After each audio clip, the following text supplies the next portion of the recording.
Good morning students. हम हमारा second lesson bringing up करी दोबारा स्टार्ट करते हैं। करी वॉज लाइक अ बेबी। करी एक बच्चे की तरह था। He had to be train to be good. उसे अच्छा बनाने के लिए ट्रेनिंग दी गई। And if you did not tell him when he was naughty, he was up to more mischief than ever. और अगर आप उसे नहीं बताते कि उसने कब शरारत की, तो वो इससे भी ज़्यादा गलतियाँ करता। For instance, one day somebody gave him some bananas to eat। उदाहरण के लिए एक दिन किसी ने उसको खाने के लिए केले दे दिए। Very soon he developed a great love for ripe bananas।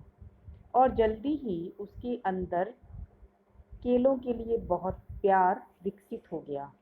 We used to keep large plates of fruits on a table near a window। हम अक्सर अपने घर में खिड़की के पास फ्रूट से फलों से भरी हुई एक प्लेट रखते थे अपने डाइनिंग रूम में। One day all the bananas on that table disappeared and my family blamed the servants for eating all the fruit in the house। और एक दिन उस टेबल पर से सारे केले गायब हो गए और मेरे परिवार ने नौकरों पर सभी फल खाने का आरोप लगाया। A few days later the fruit disappeared again. कुछ दिनों के बाद फ्रूट फिर गायब हो गए। This time the blame was put on me. इस बार आरोप मेरे पर लगे। And I knew I had not done it. मैं जानता था कि मैंने ये नहीं किया। It made me very angry with my parents and the servants, for I was sure they had taken all the fruits. तो इस बात से मुझे अपने माता पिता पर बहुत गुस्सा आ रहा था और नौकरों पर भी बहुत गुस्सा आ रहा था, क्योंकि मैं जानता था कि सारे फल उन्होंने लिए हैं। The next time the fruit disappeared I found a banana all smashed up in curries Pavilion. तो अगली बार फिर सारे फ्रूट गायब हो गए और मुझे एक मसला हुआ केला करी के पेविलियन में मिला। This surprised me very much. और इस बात से मैं बहुत हैरान हो गया। For I had never seen fruit there, and so, as you know, he had always lived on twigs। और मैं हैरान था क्योंकि मैंने इससे पहले फल वहाँ पर नहीं देखे थे, और जैसे कि आप भी जानते हैं कि वो हमेशा टहनियाँ ही खाता था। Next day while I was sitting in the dining room wondering whether I should take some fruits from the table without my parents' permission, a long black thing very much like a snake suddenly came through the window and disappeared with all the bananas। तो अगले दिन जब मैं अपने dining room में बैठा हुआ था और ये चाह रहा था कि मैं टेबल पर से कुछ फ्रूट ले लूं बिना अपने माता पिता की आज्ञा के, तभी एक लंबी काली कोई चीज़ सांप की तरह कमरे के अंदर आई खिड़की से और सारे केले गायब हो गए। I was very much frightened because I had never seen snakes eat bananas, and I thought it must be a terrible snake that would sneak it and take fruit. और मैं ये देखकर डर गया बहुत ज़्यादा कि क्योंकि मैंने इससे पहले कभी भी सांप को केले खाते हुए नहीं देखा, और मैंने सोचा कि ये तो बहुत ही भयानक सांप होगा जिसने कि सारे केले ले लिए हैं। I crept out of the room and with great fear in my heart run out of the house. और मैं घर से कमरे से बाहर की ओर भागा और मैं अपने दिल ही दिल बहुत डर रहा था और घर से बाहर चला गया। Feeling sure that the snake would come back in to the house, eat all the fruit and kill all of us. और ये सोच रहा था कि सांप दोबारा आएगा घर के अंदर और वो सारे फ्रूट फिर से खा जाएगा और हम सबको भी मार देगा। As I went out I saw Kari's back disappearing in the direction of the pavilion. तो जैसे ही मैं बाहर आया मैंने करी की पीठ देखी जो गायब हो गई पेविलियन की दिशा में। I was so frightened that I wanted his company to cheer me up. और मैं इतना ज़्यादा डरा हुआ था कि मैं उसका साथ चाहता था थोड़ा खुश होने के लिए, थोड़ा आराम करने के लिए।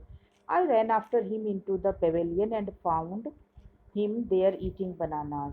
तो मैं उसके पीछे ही दौड़ने लगा और मैंने पवेलियन में जाकर देखा कि वो केले खा रहा है। I stood still in astonishment. Astonishment का मतलब होता है हैरान होना। तो मैं अभी भी हैरानी की अवस्था में ही खड़ा था। The bananas were lying strewn all around him. Strewn का मतलब फैले हुए, बिखरे हुए थे। तो सारे केले उसके चारों तरफ बिखरे हुए थे। He stretched out his trunk and reached for one far away from where he was standing.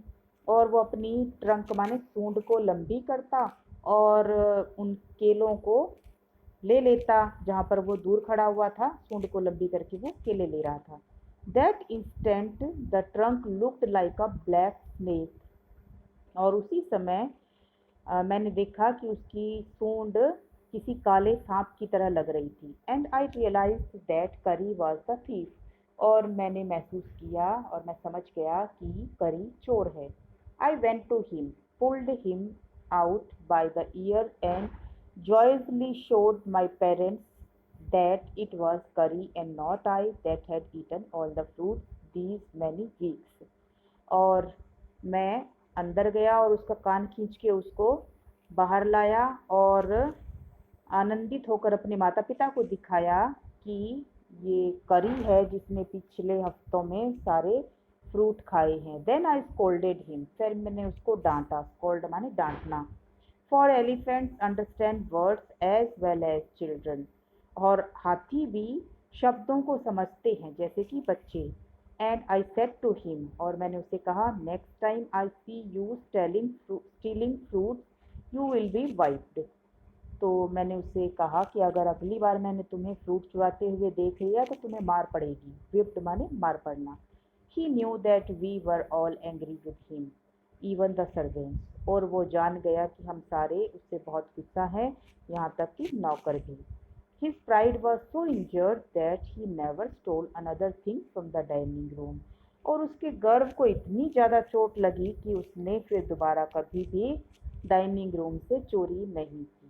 And from then on, if anybody gave him any fruit, he always wailed as if to thank them.